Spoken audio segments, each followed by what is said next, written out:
Hey everybody, here's your Jedi here with another review for you, this time talking episode 3 of season 2 of Supergirl, Welcome to Earth. And this is our episode where we finally get to have Mon-El fleshed out a little bit.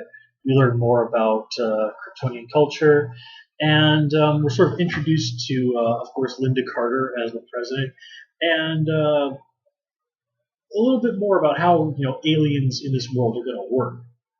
So let's just kind of get right into things. Of course, the big thing this episode is they have Linda Carter on the show as the President of the United States. And, of course, Linda Carter was Wonder Woman back on the much loved Wonder Woman live action TV show from the 1970s.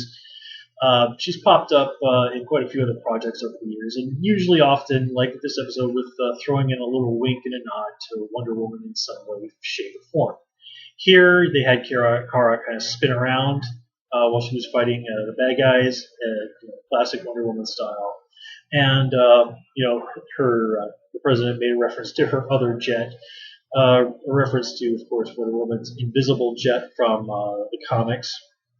Linda Carter actually, you might not know, was the voice of Magnolia, the lounge singer in Fallout 4, who played that. I was absolutely amazed when they happened to come across that. I'm like, wait a minute, like the Linda Carter? I was like, yeah, that's definitely her.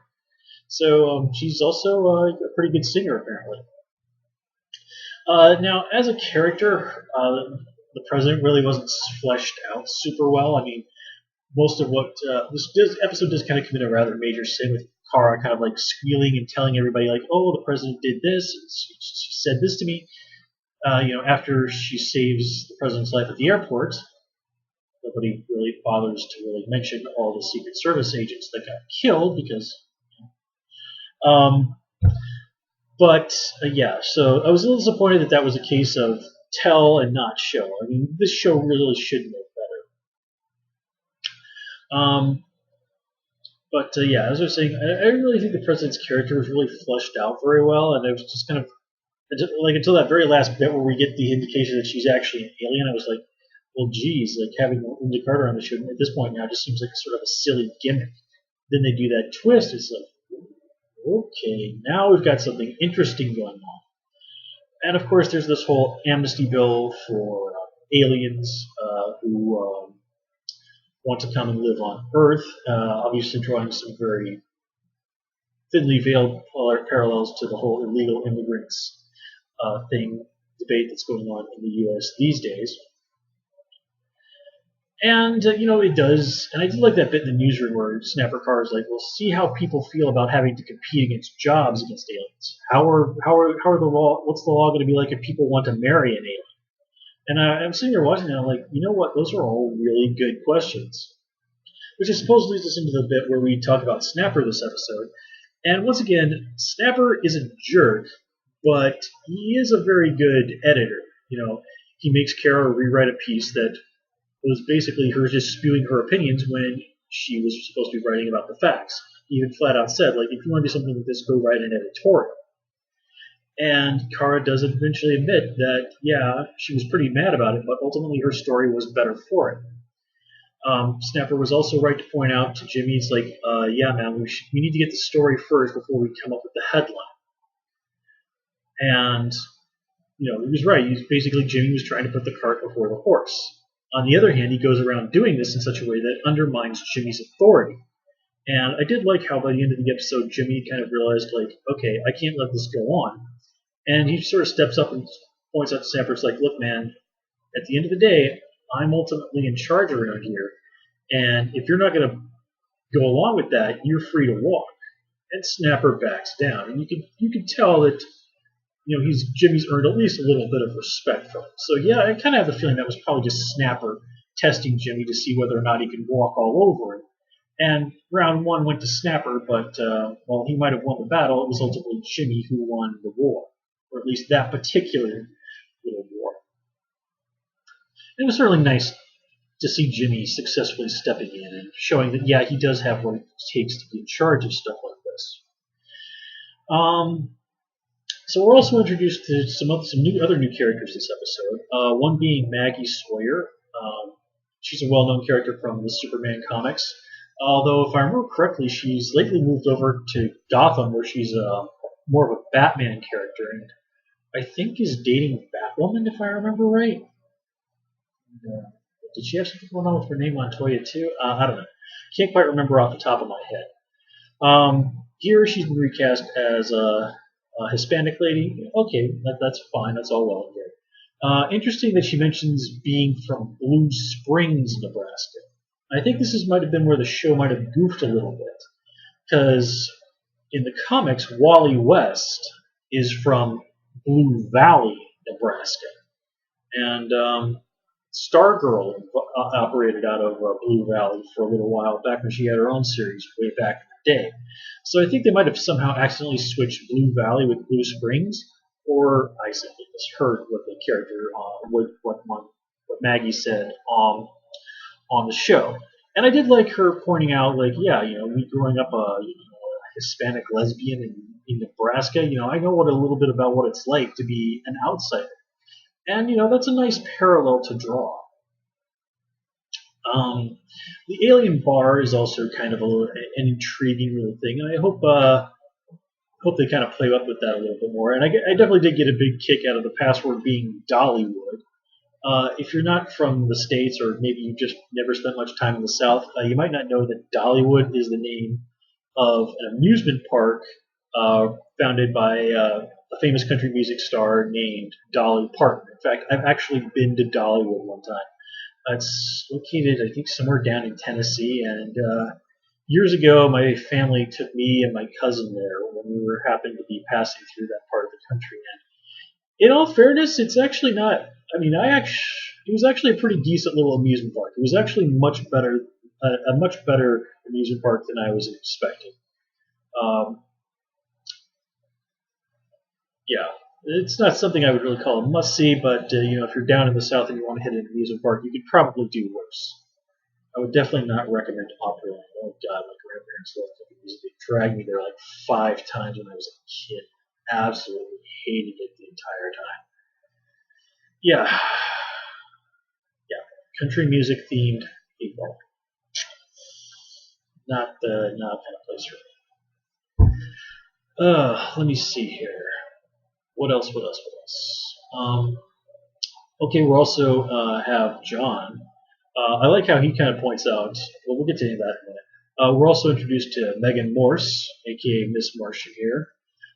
Here, she looks like they're playing her up as a little bit of an older character, yeah, and that's fine. She even flat out says, I'm the last daughter of Mars. So how John reacts to all this is going to be, of course, immensely interesting, and the relationship between Martian Manhunter and Miss Martian in the comics is quite interesting. And this is, of course, the first time we've seen the character in live action. She was probably best known as a character on the Young Justice cartoon from some years back, and rightfully so, as that did a really, really great take on her as a character. But here we don't really get a lot to chance. We're just introduced to her as a character. We don't really get a lot of insight into her. Although, if you're familiar with the character's history from the comics, you could probably understand why she was a little bit freaked out to see John in his natural form. But we'll save that for another time.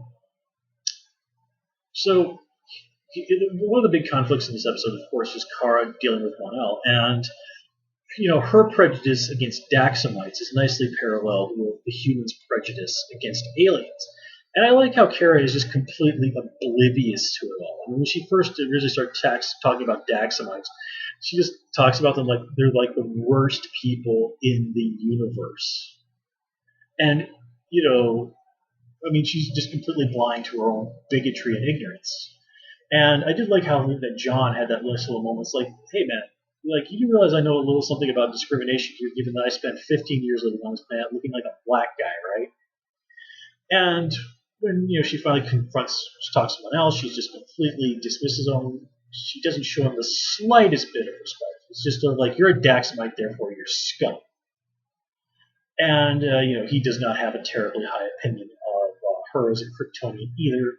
He's basically sort of seeing her as some pompous person with her head up her ass for no reason.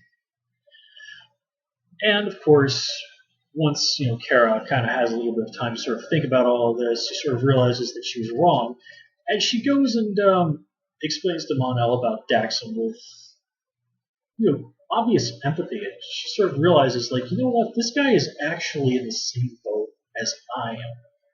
And for him, the destruction of his world basically just happened just yesterday.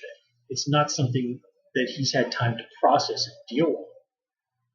And, Mon-El undertakes it, about as well as you would expect. So it'll be interesting to see how he adjusts to Earth. And it also sets up kind of an interesting parallel. Superman has been there since he was a baby. Kara came to Earth when she was probably the equivalent of about 12 years old. Here, Mon-El's coming to Earth as a full-grown adult. So, yeah, that's presenting a very different sort of challenge.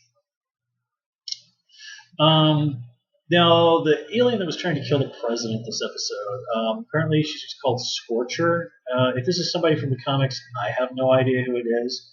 I'm a little disappointed that they immediately went to Kryptonian or Daxamite and just assumed it was heat vision, even though she doesn't have heat vision, she can more like throw fire. So just sort of assuming that it was not some other alien with the ability to use heat powers, and just immediately going to a guy who's been on Earth, like, awake out of a coma for like 24 hours and decides immediately wants to kill a president, it makes no sense. So the idea that they wouldn't consider other possibilities seems pretty silly to me. Then again, so does nobody really giving a damn about all the Secret Service agents being burned to death in front of the president. Also kind of liked what they did with Lena Luthor here. And she goes out and she makes a case for, why these alien detectors should be out there. It's like, shouldn't people have the right to know that people around them are aliens? And it sounds like a reasonable case. But, this is one of those classic traps that ultimately slowly nudges people towards fascism. It kind of makes you assume that, okay, just because a person is an alien, that they might be up to something. I mean, doesn't this person who's an alien have a right to privacy? I mean, what business is it theirs if, your neighbors, if you're human or not? If you're not hurting anybody, what's the problem?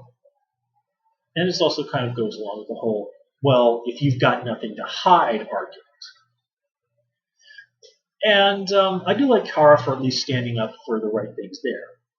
Not sure how zapping the detector with heat vision is going to cause her to pass as human, but what the hell? Superman has pulled crap like that a million times in the comics, so we'll let that one slide. And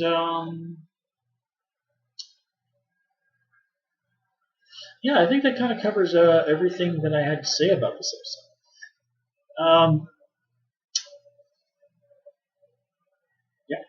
So I'm going to call it here, folks. As always, please comment, rate, and subscribe. And of course, you can follow me on Twitter at Hoosier Jedi, and please also join me on Tumblr at Jedi Reviewer. Until next time, take care and have a good one.